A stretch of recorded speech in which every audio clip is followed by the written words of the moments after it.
Greetings, YouTubians, and welcome back to Wayne Sharp World, where today we're going to be taking a look at what I think is going to end up being one of the best new exclusives for all of 2022. And this one here is none other than the White Mountain Knives exclusive Kizer Begleiter XL button lock. Yes, this is a button lock, a very big knife with a very nice button lock. Has a lot of very nice attributes to it, a lot to talk about with this guy, and we're going to do that here in just a second after I thank you guys for tuning in today. If you like what you see, please do me a huge favor, hit that subscribe button, follow along. I will continue to bring you the content, and as some of you have probably already seen, I just recently, as in yesterday or a couple days ago, depending on when I actually upload this video, I have surpassed the 10,000 subscriber mark. So with that being said, prepare yourselves. There is a giveaway coming, and it's going to be a good one. I'm hoping to have it up later this week, but we'll see where I'm at with everything I have going on. But nonetheless, it is coming. It's coming very soon. Also, with this knife, as I said, a White Mountain Knives exclusive, so I have to let you know that today's episode is brought to you by White Mountain Knives. Use this code right here, WSW10, for 10% off not only this knife, but all knives, any knife, anything you buy at White Mountain Knives, 10% off with this code right here. So not too bad at all. Now, I will say right now about this knife, I know before anyone loses their mind and gets all mad at me, this is not available right now. It's sold out. But, very big but coming. I just spoke with White Mountain Knives today, and they are in the process of ordering more. So there is absolutely more of these coming. So now, when they become available, you will know exactly whether or not you want one. And believe me, you're probably going to want one because it's very stinking good. Now that I've ruined all the suspense, let's talk about this knife and let's take a look at some overall specs. We have an overall length of 9 inches with the blade length coming in at 4 inches. A blade width at 857 thousandths with a blade thickness coming in at 125 thousandths. Blade material on this guy is 154 cm steel with a drop point style blade, a flat grind, a handle length coming in at 5 inches with a handle thickness at 548 thousandths and a handle width of 961 thousandths. Handle material on this guy is natural micarta with a button lock locking mechanism, as you already know, with the user of a right or left hand tip up carry. Very nice deep carry pocket clip on this guy. We have a weight coming in at 5.2 ounces, so not super light, but I tell you what, 5.2 ounces for this big of a knife, again, I'm not complaining. It's the nature of the beast. The bigger the knife, the more it weighs.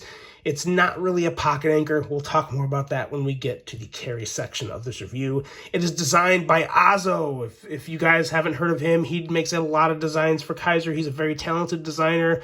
And this is one of his like base models, the Begleiter in general, that they've done a lot with. They've had now the Begleiter XL, but they've had it seems like a blue million other Begleiters of different versions of that model, and it's been a very popular model for Kizer.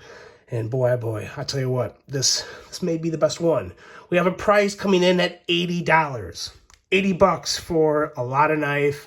And a lot of very good fidgety action. Now, let's take a look at some size comparisons. What do I even have to compare with this knife?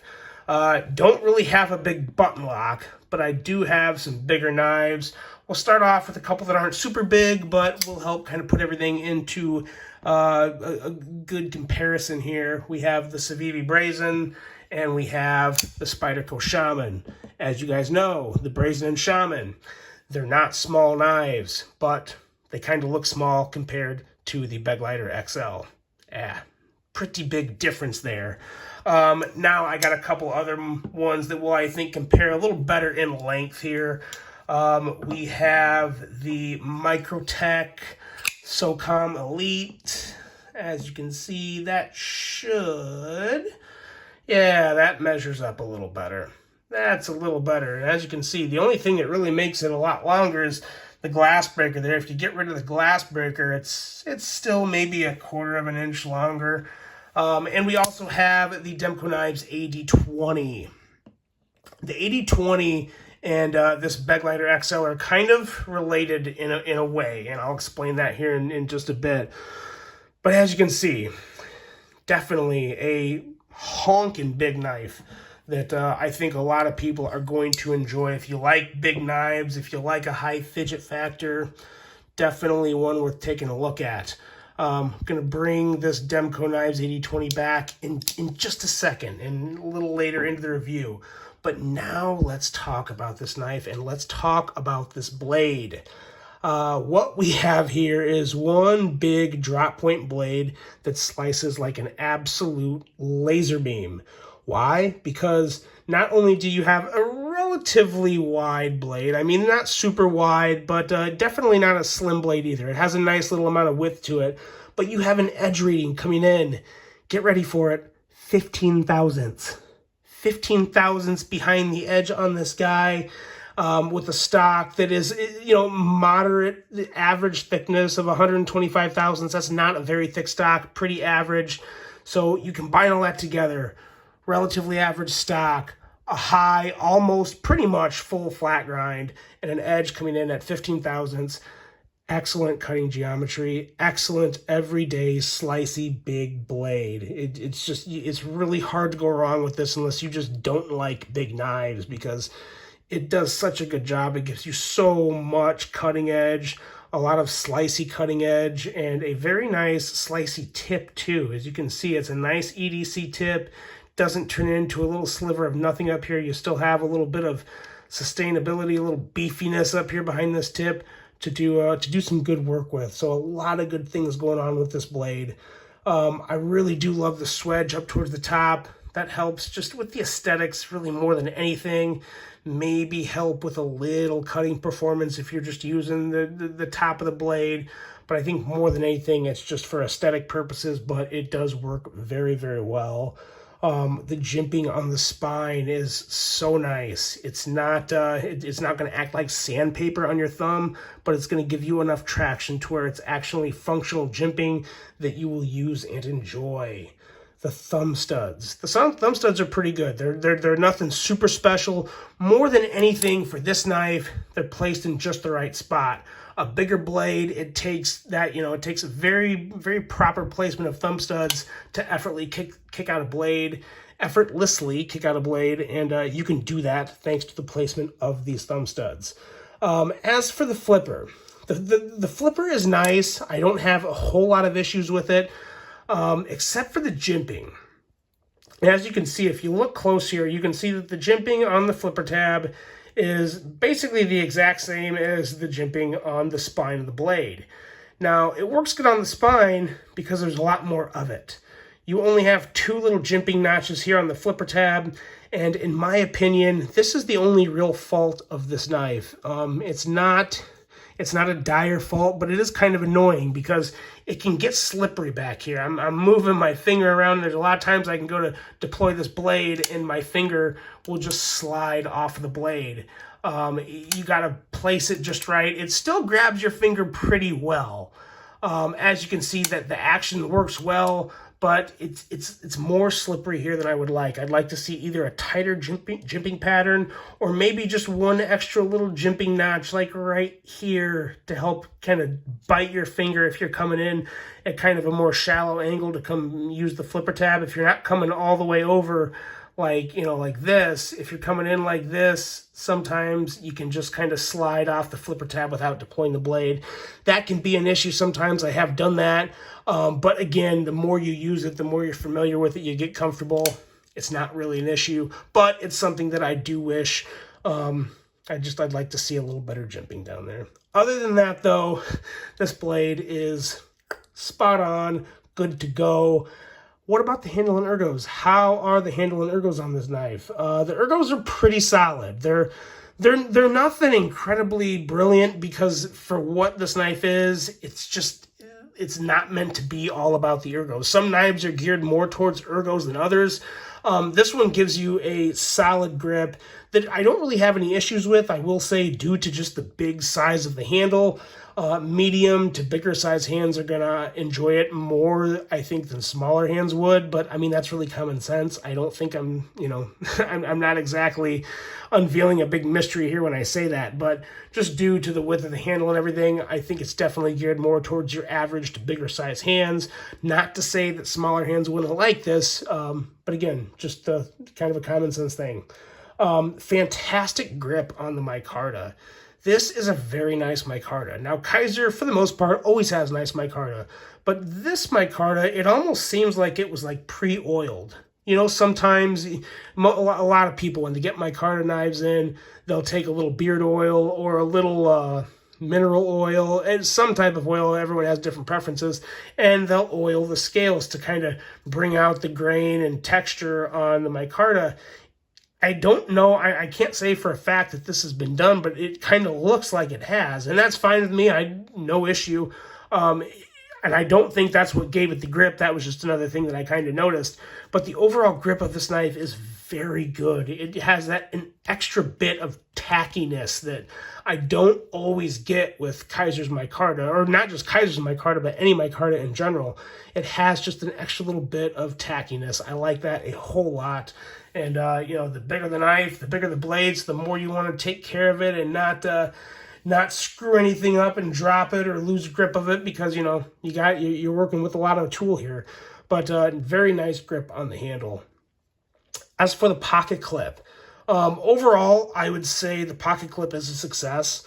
It carries well. It looks nice. I do wish it was stonewashed like the blade. The blade has a very nice stonewash on it, almost kind of like a mirrored stonewash that I really do enjoy and appreciate. But back on the clip, it is just complete satin. So maybe a very, very little light stonewash, but definitely not like the blade. Not the end of the world. I would like to see a little more of a stonewash on it to kind of help hide some of that satiny pop, but that's a pretty minimal nitpick to it. Outside of that, it's a very nice clip. You got plenty of room to cover any type of hem, regardless of the thickness of the pocket hem. So it's just going to work very well, I think, for pretty much anyone that would be carrying this knife. In terms of carrying the pocket, for what it is, for a 5-inch long knife and 5.2 ounces, I got no issue with it. Guys, it comes to a point in time when you're carrying a knife and you have to just understand the fact that very few knives are going to disappear in the pocket. There are some that do. This isn't one of them, but it's not a bad thing. It doesn't bother me the slightest bit. I mean, if I was wearing basketball shorts, yeah, I wouldn't want to be carrying this knife. Actually, you still probably could. You just got to, tighten the drawstring or something. But it's going to be a little heavier in lighter pants. You'll feel it a little more. But in jeans and khakis and regular everyday pants, you're not really going to notice it that much. At least I don't. Maybe you will, but I don't think most people would. It still carries pretty darn good.